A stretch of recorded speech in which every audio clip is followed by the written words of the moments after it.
بسم اللہ الرحمن الرحیم۔ ابتدا ہے رب جلیل کے ببرکت نام سے جو دلوں کے بید خوب جانتا ہے، جس نے نسل آدم پر اپنے سربستہ راز فاش کر دیے۔ سامعین و ناظرین، السلام علیکم ورحمۃ اللہ وبرکاتہ۔ برے حالات سے مقابلہ کرو، یہ زندگی میں آپ کو آگے لے جانے کے لیے مدد کرتے ہیں۔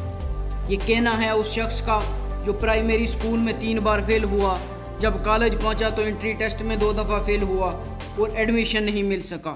پھر جیسے تیسے کر کے اس نے لوکل کالج میں ایڈمیشن لے لیا۔ اس کے بعد پھر وہ جب ہارورڈ یونیورسٹی تک پہنچا تو اسے 10 دفعہ ریجیکشن ملی۔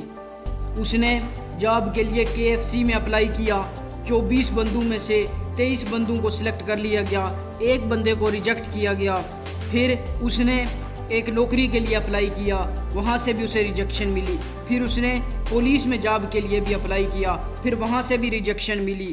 آپ سوچ رہے ہوں گے کہ اس کی قسمت بہت خراب تھی، کیا وہ بہت بدقسمت آدمی تھا کہ اتنی دفعہ ریجیکشن ملنے کے بعد اسے ہمت ہار جانی چاہیے تھی، مگر وہ ہمت نہیں ہارا اور اس نے کوشش کرتا رہا اور آج اس کی کمپنی دنیا کی 8 بڑی کمپنیوں میں سے ایک ہے۔ چائنا کا امیر ترین شخص جسے دنیا جیک مے کے نام سے جانتی ہے۔ سامعین و ناظرین، ناکامی انسان کو گراتی نہیں بلکہ آگے بڑھنے کا موقع فراہم کرتی ہے، ایسا کہنا ہے اس شخص کا جس نے زندگی میں بہت مشکلات برداشت کی۔ 1809 میں پیدا ہوا، 22 سال کی عمر میں نوکری سے نکال دیا گیا، 23 سال کی عمر میں لائر نہ بن سکا، 24 سال کی عمر میں کاروبار میں ناکامی ہوئی، 25 سال کی عمر میں اس کی وائف کی ڈیتھ ہو گئی۔ جب اس کی وائف کی ڈیتھ ہوئی تو وہ ڈپریشن میں چلا گیا اور 26 سال کی عمر میں اس کو نفسیاتی مریض قرار دے دیا گیا۔ 28 سال کی عمر میں سینٹ الیکشن میں ناکام ہوا،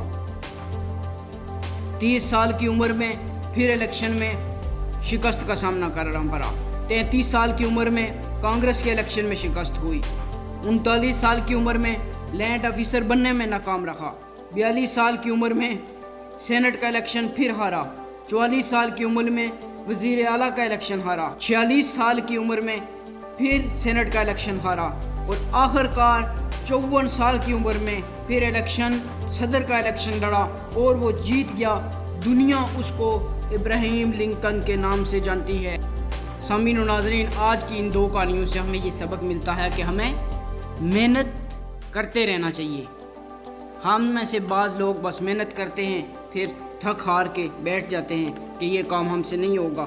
بس ہمیں اپنے حصے کا دیا جلانا چاہیے، بس محنت کرتے رہنا چاہیے۔ آج کے لیے بس اتنا ہی میسج ہے، ملتے ہیں اگلی نشست میں، تب تک کے لیے اجازت دیجیے۔ یار زندہ صحبت باقی، والسلام۔